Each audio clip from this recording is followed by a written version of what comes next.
They were two very different godfathers, separated by 4,000 miles of ocean. John Gotti was the Teflon Don, a New York mobster who adored public attention and defied lawmen to get him. Toto Riina was a peasant from rural Sicily, a boss who operated in the shadows. In the late 80s and early 90s, it required two very different approaches to bring them to justice.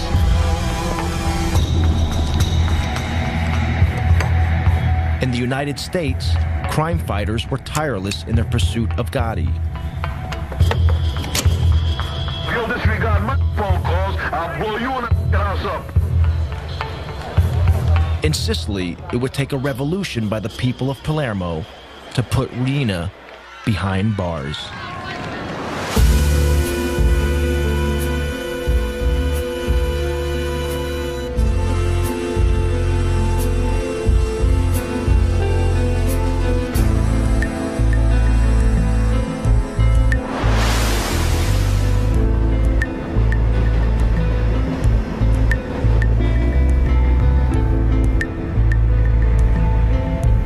John Gotti was a violent and reckless hoodlum from his earliest days.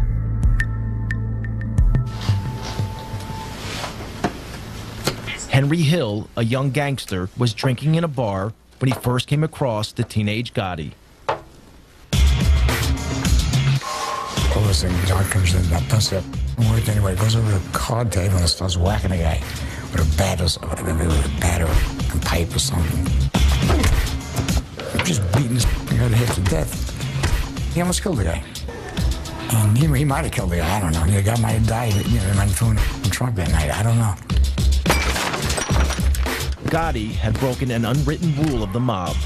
Violence should only be used when there are no witnesses.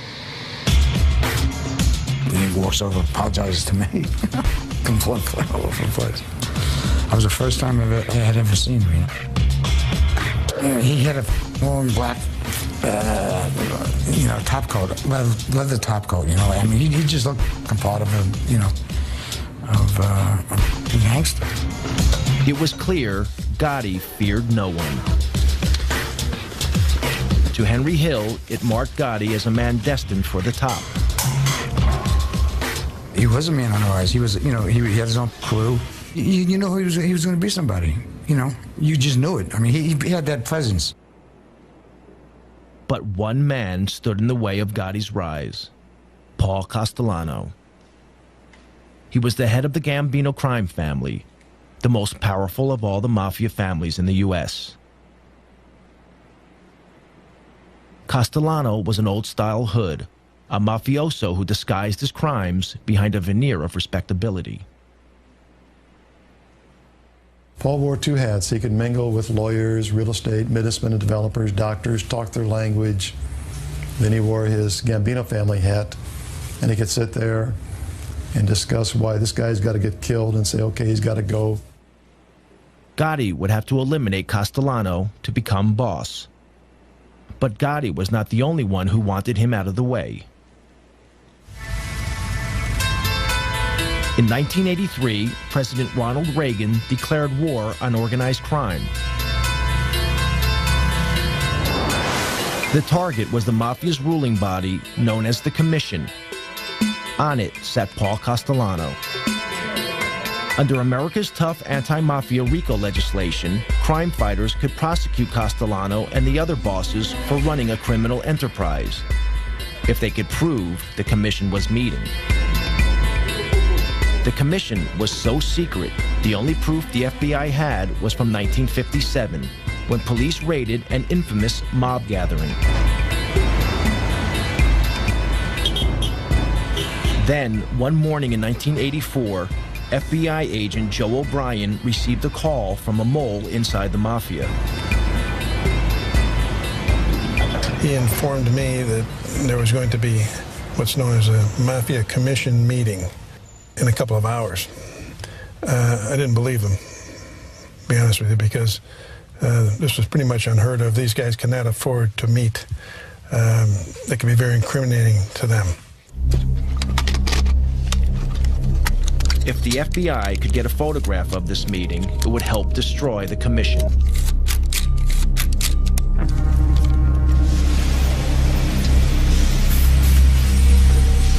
O'Brien and fellow agent Andy Currens staked out this building, a small house on Cameron Avenue, Staten Island, that belonged to a relative of a senior Mafia Don.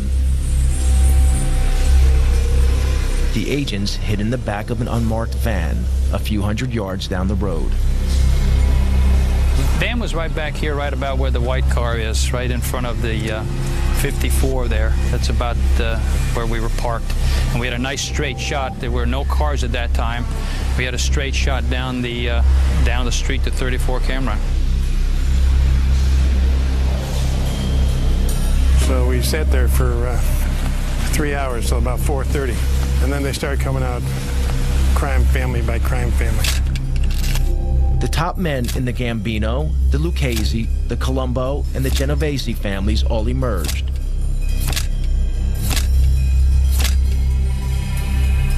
Then finally our long-awaited guest of honor, if you will, Paul Castellano, came out.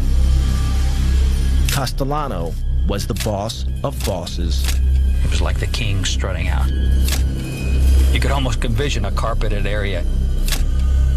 It was a real show of how the mob operates and mob protocol.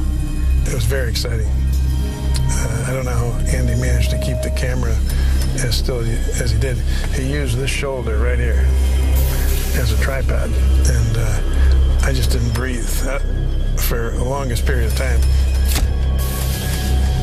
Castellano wasn't in any big rush. Took a couple of puffs of the cigar and got in the car and drove off. The photographs were dynamite.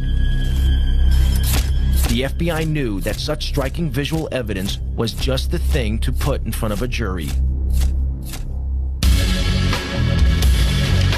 In February 1985, the FBI seized all 5 members of the commission.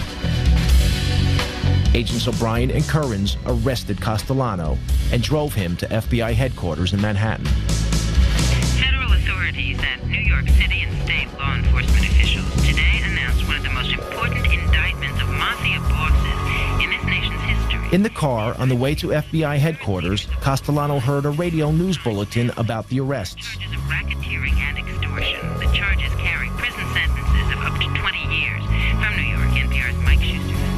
It was the beginning of the end of Castellano's reign. Made their move late last night. Among those now facing federal racketeering and extortion charges are Paul Castellano, head of the Gambino family. The key to the investigation was an electronic bug. He turned to Joe, I remember, and he said, "Is that true? Is that true? You listened to my private conversations." Prosecutors say the recordings are of superb quality. You could almost hear him like groan. The agents thought Castellano was squirming because they had taped his criminal conversations. But Castellano realized they had also learned about his secret affair with his young Colombian maid. This was very embarrassing to him. It's a little embarrassing to us, too, for that matter. He's almost like a little boy now, confessing this, something that he did was bad. He's not talking about it was bad that I murdered people or had, on my authority, people were murdered. I'm embarrassed because I had this relationship with this young woman who was my maid, you know, right under my wife's nose. This was a revelation a Mafia Don could not afford. He'd broken one of Mafia's most sacred rules. It was okay to maim and murder, but not to publicly dishonor your wife. Castellano awaited trial where the photos would be key evidence.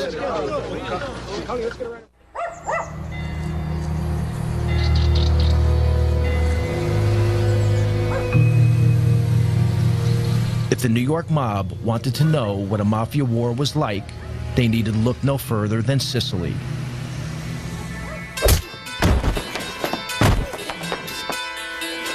Here, the Mafia's boss was Toto Riina, an elusive, psychopathic killer from the town of Corleone.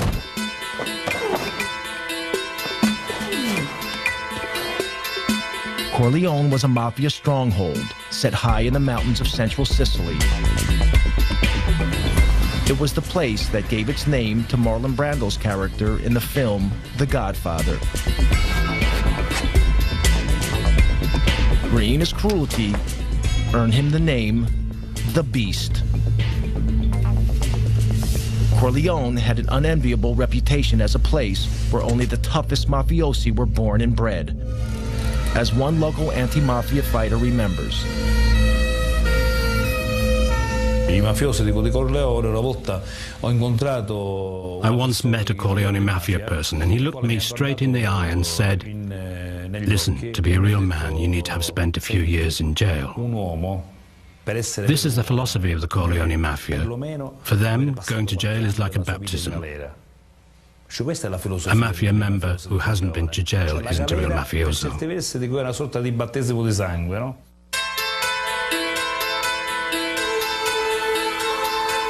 Riina's crime family had seized control of the mafia in a vicious war. In Palermo, in the early 80s, the streets were soaked with the blood of Riina's victims. During one 6-month period, a body was found in the city every 3 days.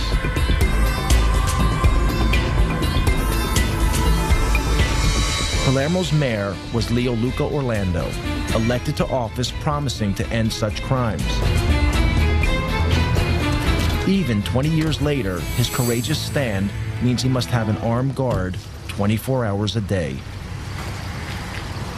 Palermo was a city just living in silence and in dark. The way the citizens to avoid to be involved in these killings was to deny that the mafia does exist. Just to say, we don't see, we don't speak, we don't hear, it's not our problem, they kill each other, there's no risk for us. If we don't speak about the mafia, we will never be killed. The man leading the hunt for Riina was an investigating magistrate named Judge Giovanni Falcone. He had grown up in a rough area of Palermo, where some of his schoolboy friends later became mafiosi. Unlike them, he had chosen to fight for the law rather than against it. From his headquarters in Palermo's Palace of Justice, Falcone had been battling the mafia for over a decade.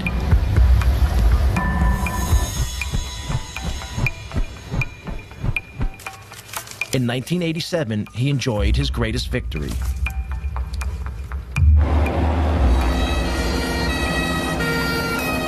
In the Maxi trial, over 300 mafiosi have been sent to prison, their sentences totaling almost 3,000 years. It was the most stunning blow the Sicilian mafia had ever received.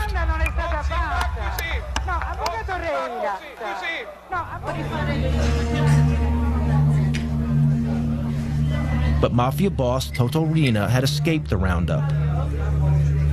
He remained free, running his criminal empire from an unknown hiding place.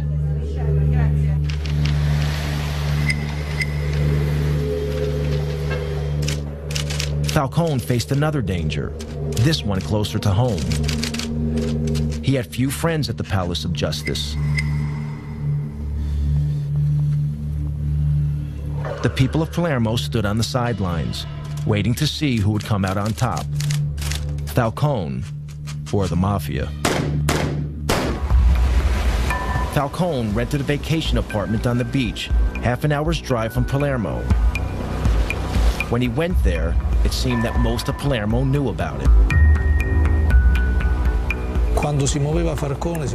When Falcone was on the move, it was like a wedding party. There were lots of cars, even a helicopter in the sky above. So everyone knew that Falcone was at the beach house. Yet the ring of steel that protected Falcone made little difference to Riina.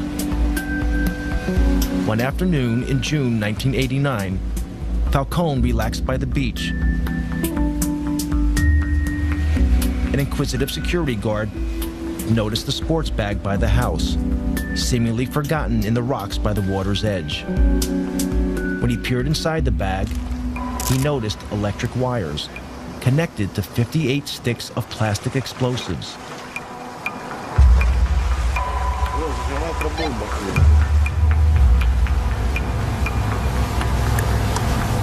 The bag was wired to explode if it was picked up. The bomb did not go off. Falcone had cheated death.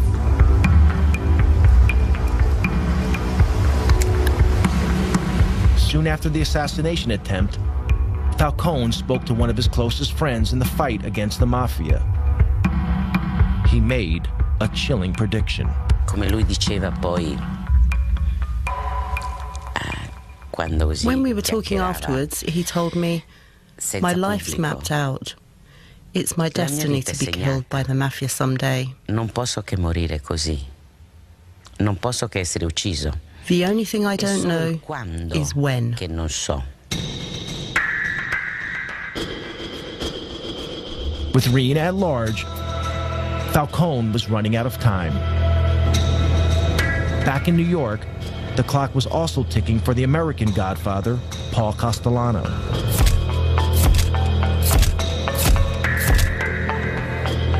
Castellano waited for his trial on racketeering charges.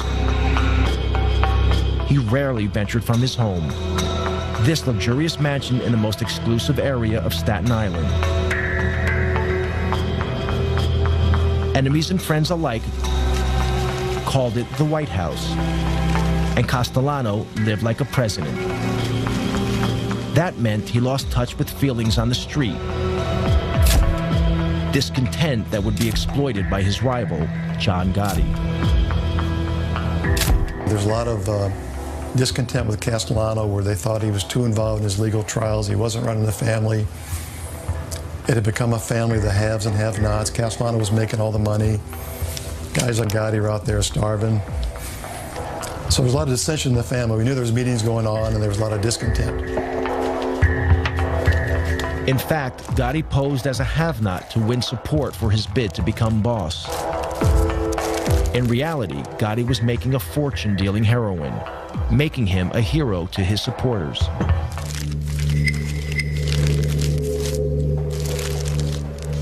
The law was onto Gotti's crew for drug dealing. That brought more heat on Castellano. So he planned to break up Gotti's crew. Gotti knew he had to act. The stage was set for a showdown.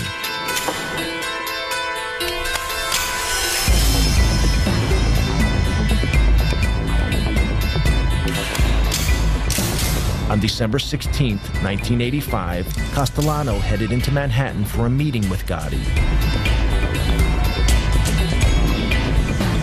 They were to meet here at Castellano's favorite steakhouse, Sparks, in Midtown Manhattan.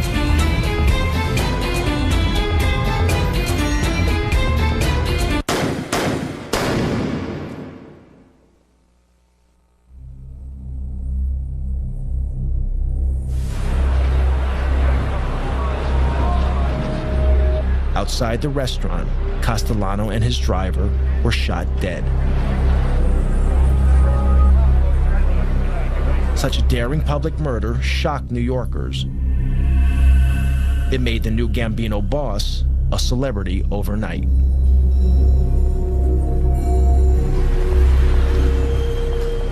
At the time, Gotti was facing a trial on a charge of racketeering. Until the murder, few outside the world of law enforcement had even heard of Gotti. We went from having what was really kind of a, not sleepy, but routine organized crime case to the case of the decade. We had huge throngs of reporters outside the courthouse, in the courtroom. We had a big fish on the line. At his trial, Gotti was defended by flamboyant mob lawyer Bruce Cutler. For many years, Cutler has continued to act as Gotti's apologist. He had a remarkable insight into others, like a sense, almost a sixth sense, if you will, to size people up. Gotti could certainly size up a jury. In March 1987, the trial reached its conclusion. Gotti was acquitted of racketeering. But unknown to law officers, a juror had been bribed by one of Gotti's men. Gotti was tried in 2 other cases, both for assault, both defended by Bruce Cutler. How say you with respect to defendant John Gotti, guilty or not guilty? We find him not guilty. Each time, the Gambino boss got off. Bribery and intimidation of witnesses saw to that.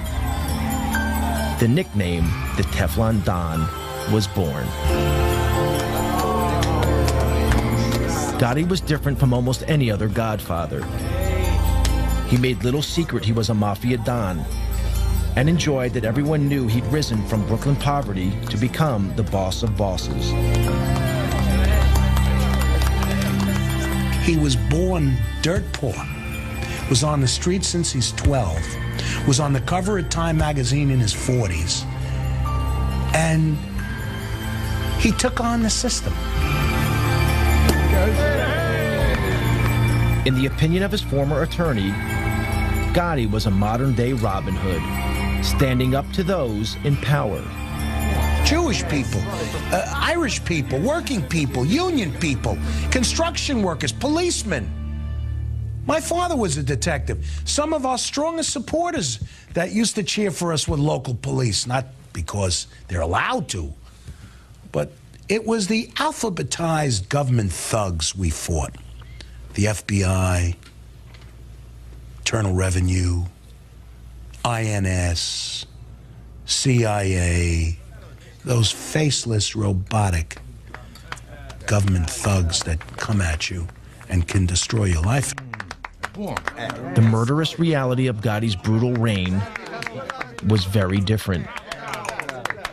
Gotti's love of public adoration would be exploited by the FBI and prove to be the Teflon Don's undoing.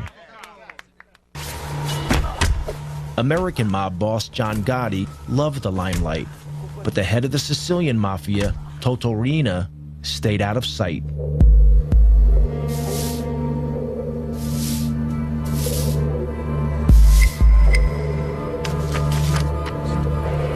Prosecutor Giovanni Falcone was determined to hunt him down.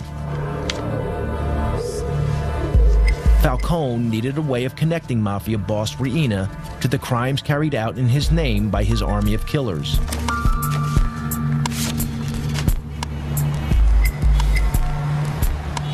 The answer was in America. Richard Martin was a leading official in the U.S. Department of Justice.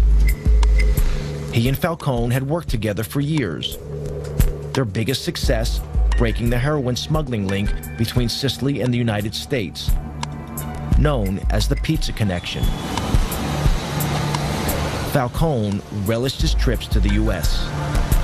The life that he led in Sicily was almost the life of a prisoner. He went from a bulletproof car to a protected office. Instead, when he came to New York, he could go shopping, he could go to restaurants, he could come to our offices, we could go to our homes and meet our families together. And so for him, New York was like freedom. Falcone's visits to New York were for more than pleasure. He had been impressed by America's tough anti-mafia laws. Laws that allowed the U.S. government to target Mafia boss Paul Castellano and to bust the commission. I think it also liberated his thinking and allowed him to sort of see beyond his own sort of realm coming here. So I think he not only enjoyed it, but I think it was very good for his vision of the way that he was going to attack the Mafia and the way in which he would work with Italian law enforcement. In 1991, a new justice minister took office in Rome, determined to finally crush the Mafia. He offered Falcone a job at the ministry as overlord of the anti-mafia campaign throughout Italy.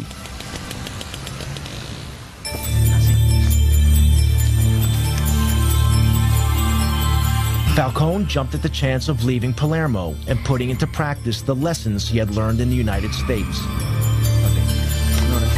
His ideas were revolutionary. An Italian equivalent of the FBI was to be formed. Across Italy, the fight against organized crime would be centralized under Falcone's control.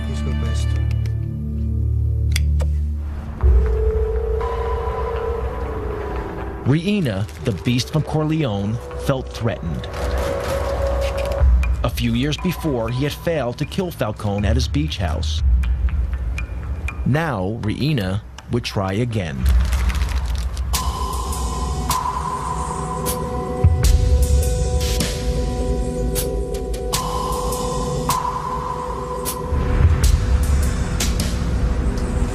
On May 23, 1992, Falcone and his wife Francesca returned to Palermo for the weekend.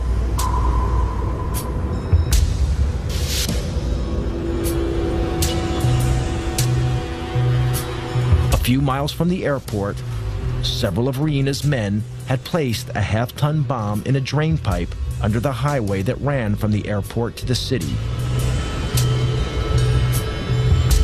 The men hid in a building above the road, armed with a remote-controlled detonator.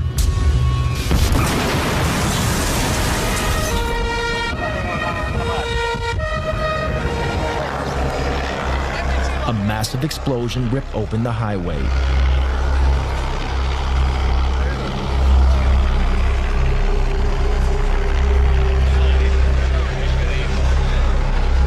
The explosion was so enormous, it registered on local earthquake monitors.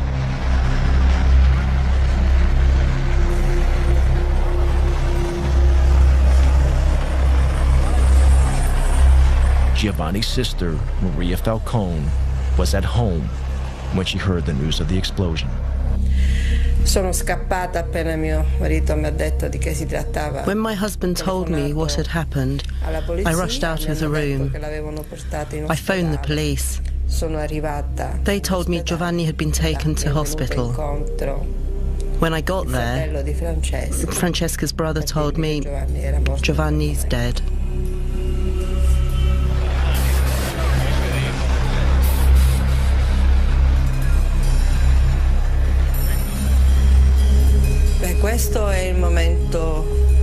This was the saddest moment ever.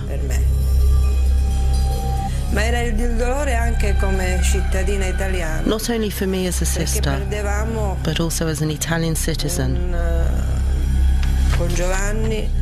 Because we felt that in losing Giovanni, our greatest chance of beating the Mafia had gone.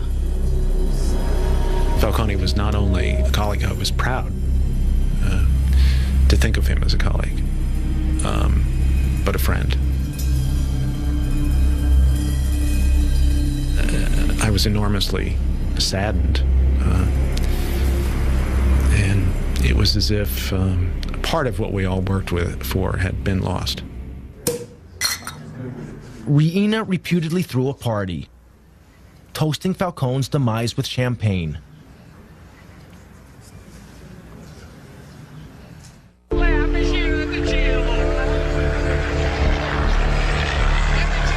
Along with Falcone, his wife Francesca and 3 bodyguards were also killed.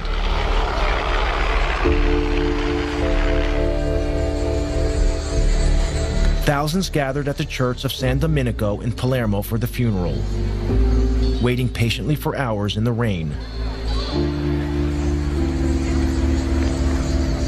The funeral was broadcast live on national TV. Across Italy, all regular television programs were suspended. Parliament declared a day of mourning.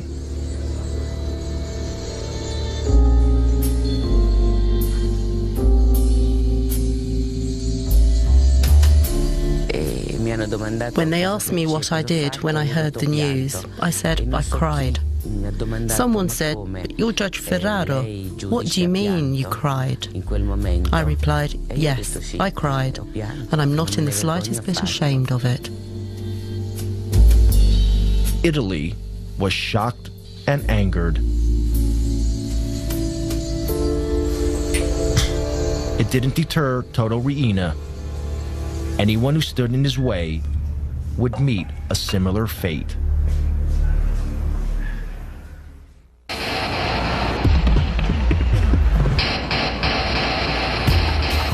In New York, the net was closing in on American Godfather John Gotti.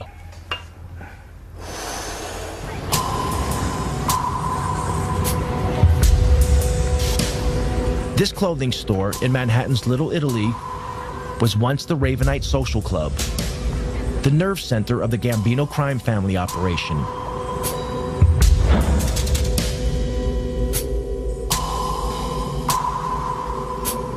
Gotti insisted that his crime family visit the Ravenite to pay public homage to him.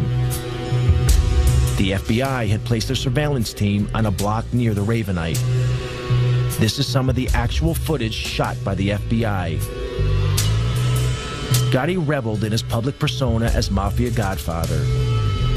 He made no attempt to hide the fact that he was meeting with his criminal gang. The rest of the family was required to come down there as a command performance to meet with John, discuss business, kiss his rear end, give him money, what have you. So during the course of the week, you might have all 20 caps in the family down there on different nights, plus 80 to 90 to 100 soldiers. All standing out there in broad daylight. And for us, it was a gold mine, just seeing, identifying the entire Gambino family during the course of the week, all in one place. Pictures, though, were not enough. To get a conviction, the FBI also needed to hear Gotti talking about his crimes. They had bugged the Ravenite, but the mics had so far failed to pick up much.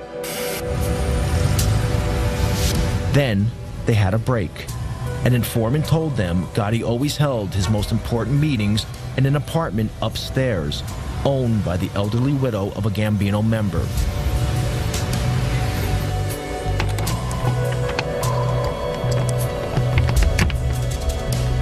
When the old lady went on vacation, FBI agents broke in and placed a bug in the apartment. But a few days later, we heard the back door of the social club open up, and we heard him walking up the stairs, and sure enough, we hear the door, apartment number 10, open. And they all sit down, and they start talking. And after a few minutes, it became obvious that they weren't concerned about microphones because they had a radio on, but they turned it down because it was too noisy. They all talked loud because we found out later John Gotti's deaf in one ear. So the tapes are all loud and clear and tremendous quality. You tell this punk, I meet John Gotti, and I will sever your mother head off, you fucker. The secret recordings revealed the true face of a Mafia Godfather, very different from the one Gotti showed his adoring public. John, listen, I called your house 5 times yesterday. Now, if you'll disregard my phone calls, I'll blow you and the house up. When John's upset, he starts talking loud and clear, and he forgets about things he should not talk about, like past murders. Gotti was arrested. In January 1992, he was sent to trial, facing charges of multiple murder and racketeering. It would be his 4th trial in 6 years. Yet again, New York was riveted by John Gotti. Celebrities flocked to the trial. The gallery, it was almost a circus-like atmosphere. Mickey Rourke came in one day. Anthony Quinn came in to watch the trial. They sent in a boxer, Ronaldo Snipes, who glowered at the jury and within half an hour was kicked out. John, listen, I called your house 5 times yesterday. Now, if you'll disregard my phone calls, I'll blow you and the house up. Gotti was his normal cocky self, he's full of bravado. But when you played those tapes, you watch his face, and you knew that's the last thing you wanted to hear was his big mouth. You tell this punk, I meet John Gotti, and I will sever your mother head off, you fucker. Gotti had damned himself, but the tapes would have another unexpected impact.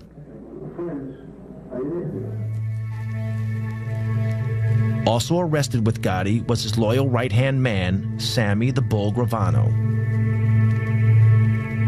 Dominic Montiglio went to school with Gravano. Later, both men would become mobsters with the Gambino crime family. Sammy was always a tough kid. He and I went to school together from when we were like in kindergarten. I mean, he killed his brother-in-law. You know, Louis, which was like his childhood friend. I mean, you know, Louis Melito. They grew up together and hung out together. They stole together. They did all of that. He killed Louis. You couldn't trust Sammy. Gravano had become disillusioned with Gotti. To Gravano, a real godfather shouldn't be courting publicity. He should be operating in the shadows, like Paul Castellano had done. But Gotti had no respect for anyone, including his underboss, something that the FBI exploited.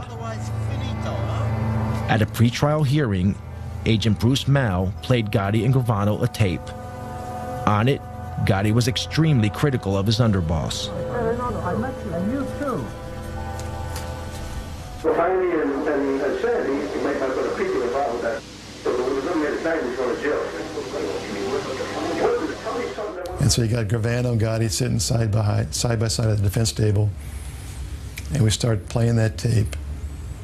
And Sammy turns red. He's starting to explode. He's just ready to burst. John Gotti, for the first time, is embarrassed.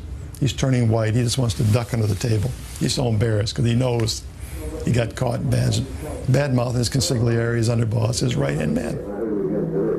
Gravano would be the final nail in Gotti's coffin. Bruce calls me one day at my desk. He says to me, "You sitting down?" I said, "Yes, I'm sitting down."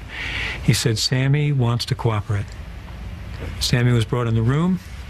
He walked over, shook my hand, and said, "I want to go from our government to your government." Never before had so senior a figure betrayed the American mob. Gravano's testimony landed the killer blow in court. He revealed how he and Gotti had planned the murder of their one-time boss, Paul Castellano, then watched from a car as Castellano was gunned down.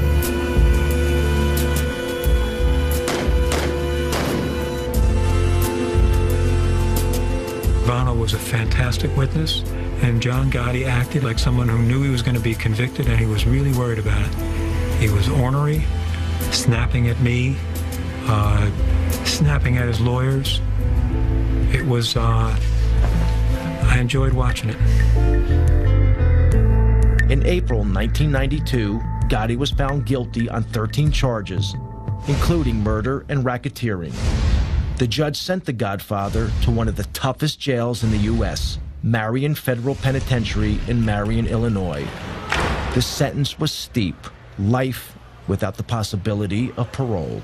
Despite the evidence of the tapes and Gravano's testimony, Gotti's attorney in his first 3 trials still protest Gotti's innocence. If you're asking me, do I agree with the label that he was boss of some Gambino group, I say no. To you, I've said no all my life. He said no. I don't say he was an altar boy or a saint. He was one tough cookie. But he said he was not part of any mob.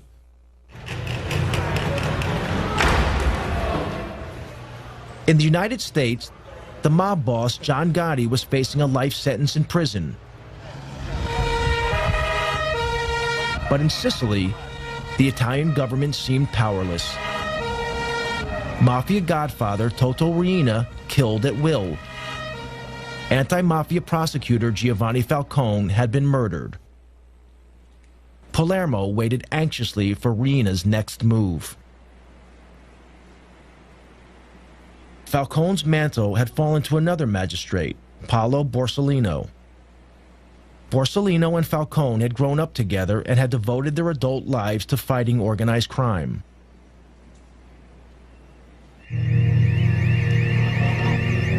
On Sunday afternoon, July 19, 1992, 2 months after the murder of Falcone, Borsellino visited his elderly mother in this apartment block, as he did every weekend.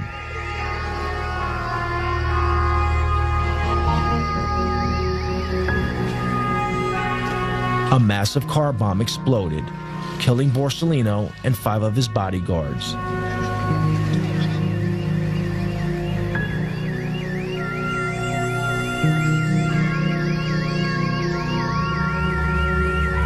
This outrage was the final straw.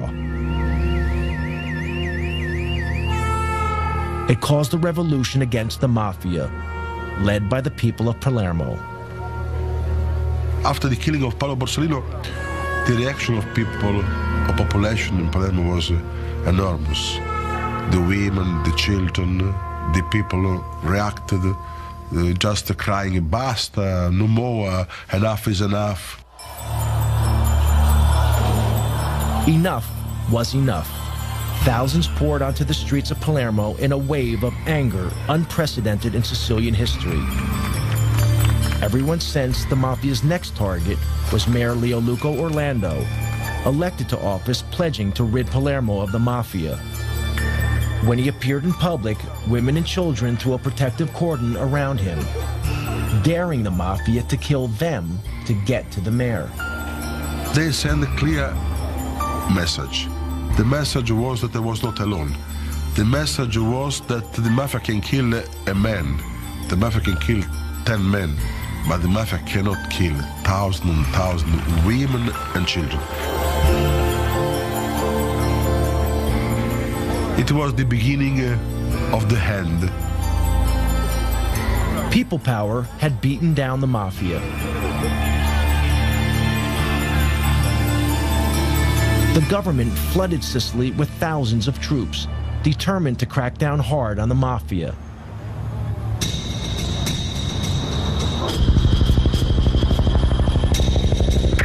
In January 1993, Italian police nabbed the biggest prize of all. Following a tip-off, Toto Riina was finally arrested.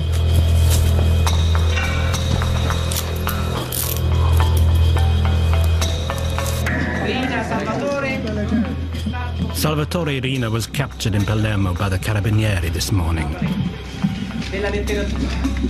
Toto Riina is ours. Astonishingly, Riina had been living in the middle of Palermo, undetected by the police for over 20 years.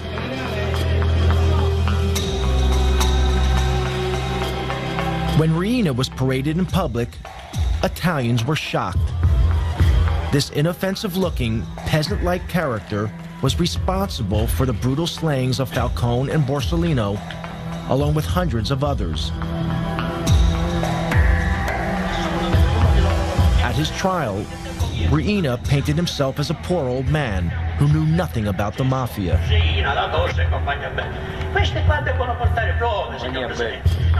This flimsy defense was rejected.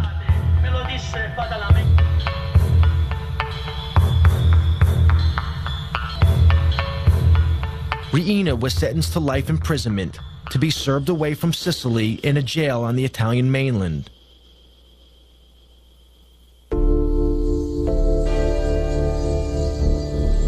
On both sides of the Atlantic, the day of the Godfather seemed over. John Gotti died of cancer in prison in 2002, 10 years into his life sentence. With Gotti's death, an era ended.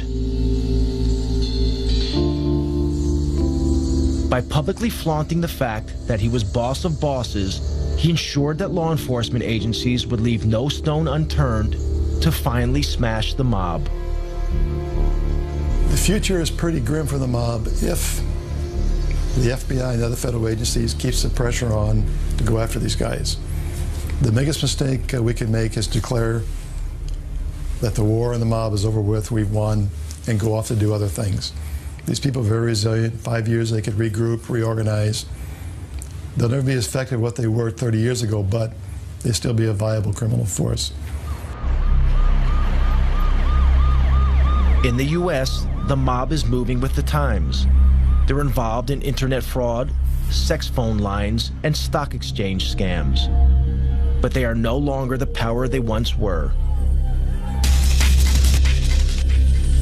And the FBI is determined to not let Russian, Chinese, or other immigrant criminals dominate their neighborhoods in the way Italian gangsters once controlled theirs.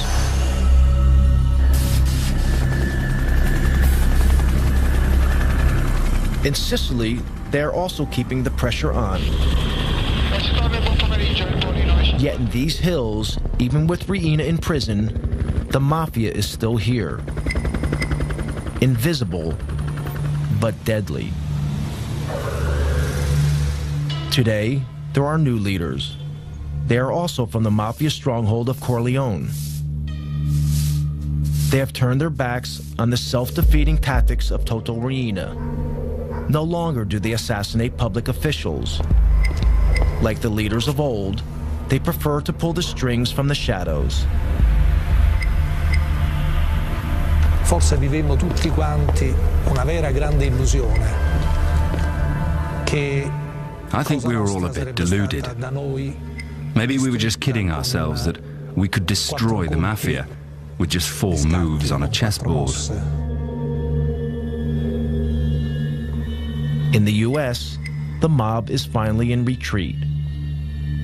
But in Sicily, it is rising from the ashes, adapting itself to the times, changing tactics to ensure that its power remains as unshakable today as it ever was.